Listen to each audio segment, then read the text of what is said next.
2025 онд Улаанбаатар хотын төв магистрал инх тайвны өргөн чөлөө, Олимпийн өргөн чөлөө, их Монголын гудамж, Шингэсийн өргөн чөлөө, дээрээс нь их баг тойроо болон Сүхбаатарын талбайг тойрсон төв явган замынхаа магистралуудыг бол чулуун явган замаар болъё гэж төлөвлөлөөд ажлыг эхлүүлсэн. Нийт 204 мянган метр квадрат 54 км урт явган замын ажлыг эхлүүлсэн. Тэгээ 2025 оныхоо дулааны хувьд бид нар 60% гүйцэтгэлтэй буюу 97 мянган метр квадратыг бол хийсэн.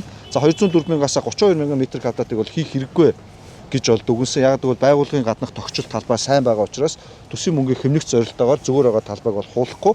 Ингээд нийт 170 мянган метр квадратыг хийн ирэх 2026 онд бид нар үлдсэн 80 мянга хийн. 2025 оныхон Бадархан инженеринг маань бол 86% гүйцэтгэлтэй дууссан. Сонгон хайрхан дүүрэг, Баянгол дүүргийн хэсгүүдээр хийж байгаа. Таасаа бол үргэлжлээд 50% гүйцэтгэлтэй 10 дугаар хороо бол баруун дөрвөн зам хүртэл хэсгийг бол таасаа. За төрөлх мөрөн Хэрмээдээ Сант Баянбэрхүүд бол баг тойроо их тойроо Сүхбаатарын талбай дээр хийсэн. За хамгийн сайн гүйцэтгэлтэй бол Цагаан толгой нуур Баянзүрх дүүргийн хэсгийг 104 замаас офицеруудын уулзалт хэсгүүдийг бол 100% дуусгаж комиссиг бол хүлээлгэж аваад байгаа. За хамгийн муу гүйцэтгэлтэй SMGT буюу энэ Шингэсийн өргөн чөлөөний хэсэг энэ жил энэ хэсгээр бол үерийн байгууламж болон олон улсын кабель замын өргөтгөлийн ажлууд давтсан учраас энэ зуныхаа давтсан ажлуудыг эх жил хийхээр төлөвлөгдсөн. Тэгээ энэ жил нийт 204 мянгаас 97 мянга буюу 60% гүйцэтгэлтэй ажлыг гүйцэтгэсэн. Эх жилийн дулааны улирал үлдсэн 40% буюу 75 мянган метр квадрат орчим талбайгаа бол дуусгаар төлөвлөж байгаа. 14 компани ажилласан.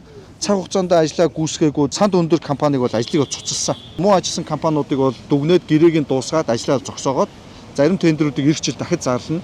Сайн ажиллаа хугацаанд гүйцэтгэж байгаа компаниудын ажлын гүйцэтгэлүүдийг үргэлжлүүлээд хийхээр төлөвлөж байгаа. 2026 онд төсвийн тодтгол хийгээд цалингийн нэмэл, ажил хүчний дээрээс нь чигжээс болон хөгжлийн бэрхшээлтэй иргэдэд зориулсан шар өнгийн будаг болон дутуу зарим хэсгүүдэд бол оруулж 2026 оны тодтголтод оруулсан байгаа. Ингээ 2026 оныхоо 6 дугаар сар гэхэд бол үлдэгдэл ажлуудаа Улаанбаатарын хэмжээнд энэ төв замуудынхаа явган замуудын хэсгийг хийж дуусгана гэсэн юм төлөвлөлтөд бол ажиллаж байна.